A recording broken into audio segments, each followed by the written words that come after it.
بسم اللہ الرحمن الرحیم۔ حضرت زید بن ثانہ کے اسلام لانے کا قصہ، جو کہ یہودیوں کے بڑے عالم تھے۔ حضرت عبداللہ بن سلام رضی اللہ عنہ فرماتے ہیں کہ جب اللہ تعالیٰ نے حضرت زید بن ثانہ کو ہدایت سے نوازنے کا ارادہ فرمایا تو حضرت زید بن ثانہ نے اپنے دل میں کہا کہ حضور صلی اللہ علیہ وسلم کے چہرے پر نگاہ پڑتی ہی میں نے نبوت کی تمام نشانی کو حضور صلی اللہ علیہ وسلم کے چہرہ میں پا لیا تھا، لیکن دو نشانی ایسی ہیں جن کو میں نے آپ میں ابھی تک آزمایا نہیں ہے۔ ایک تو یہ کہ نبی کی بردباری اس کے جلد غصہ میں آ جانے پر غالب ہوتی ہے، دوسری یہ کہ نبی کے ساتھ جتنا زیادہ نادانی کا معاملہ کیا جائے گا اس کی بردباری اتنی ہی بڑھتی جائے گی۔ چنانچہ ایک دن آپ حجروں سے باہر تشریف لائے، آپ کے ساتھ حضرت علی بن ابی طالب رضی اللہ عنہ بھی تھے۔ آپ کے پاس ایک آدمی اونٹنی پر سوار ہو کر آیا جو بظاہر بدو معلوم ہوتا تھا۔ اس نے کہا، یا رسول اللہ صلی اللہ علیہ وسلم، قبیلہ فلاں کی بستی میں میرے چند ساتھی مسلمان ہو چکے ہیں۔ میں نے ان سے کہا تھا کہ اگر وہ اسلام قبول کر لیں گے تو ان پر رزق کو بڑی وسعت ہو جائے گی، لیکن اب وہاں قحط سالی آ گئی اور بارش بالکل نہیں ہو رہی ہے۔ یا رسول اللہ صلی اللہ علیہ وسلم، مجھے اس بات کا خطرہ ہے کہ جیسے لالچ میں آ کر اسلام میں داخل ہوئے، اسی طرح لالچ میں آ کر کہیں وہ اسلام سے نکل نہ جائیں۔ اگر آپ مناسب سمجھیں تو ان کی مدد کے لیے کچھ بھیج دیں۔ آپ کے پہلو میں جو آدمی تھا، آپ نے اس کی طرف دیکھا، میرا خیال یہ ہے کہ وہ حضرت علی تھے۔ تو اس آدمی نے کہا، یا رسول اللہ صلی اللہ علیہ وسلم، اس مال میں سے تو کچھ نہیں بچا۔ حضرت زید بن ثانہ فرماتے ہیں کہ میں نے آپ کے قریب جا کر کہا، اے محمد صلی اللہ علیہ وسلم، اگر آپ چاہیں تو میں پیسے آپ کو بھی دے دیتا ہوں، اور اس کے بدلے میں آپ فلاں قبیلہ کے باغ کی اتنی کھجوریں مجھے فلاں وقت تک دے دیں۔ آپ نے فرمایا، ٹھیک ہے، لیکن کسی کے باغ کو معین مت کرو۔ میں نے کہا، چلو ٹھیک ہے۔ چنانچہ آپ نے مجھ سے یہ سودا کر لیا۔ میں نے اپنی کمر سے ہمیانی کھولی اور ان کھجوروں کے بدلے میں آپ کو 80 مسکال سونا دے دیا۔ آپ نے وہ سارا سونا اس آدمی کو دے دیا اور اس سے فرمایا، یہ ان کی امداد کے لیے لے جاؤ اور ان میں برابر تقسیم کر دینا۔ حضرت زید بن ثانہ فرماتے ہیں کہ مقررہ میعاد میں ابھی 2-3 دن باقی تھے کہ حضور صلی اللہ علیہ وسلم باہر تشریف لائے اور آپ کے ساتھ حضرت ابوبکر صدیق، حضرت عمر اور حضرت عثمان اور چند صحابہ رضی اللہ عنہم بھی تھے۔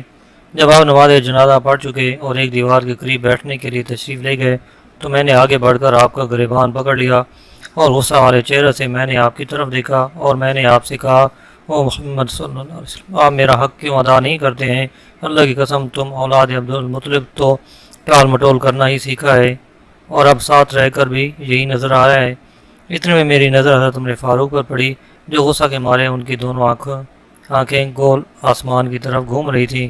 انہوں نے مجھے گھور کر دیکھا اور کہا، اے اللہ کے دشمن، تو اللہ کے رسول کو وہ باتیں کہہ رہا ہے جو میں سن رہا ہوں، اور ان کے ساتھ وہ سلوک کر رہا ہے جو میں دیکھ رہا ہوں۔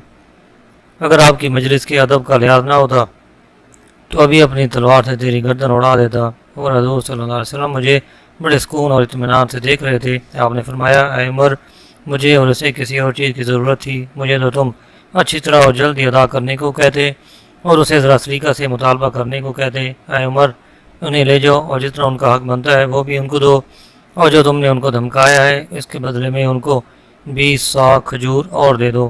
حضرت زید فرماتے ہیں کہ حضرت عمر فاروق مجھے لے گئے اور جتنی میری کھجوریں تھیں وہ بھی مجھے دیں اور 20 سا کھجوریں مزید بھی دیں۔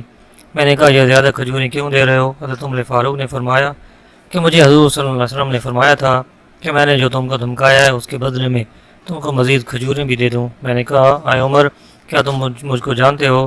حضرت عمر رضی اللہ عنہ نے کہا، نہیں۔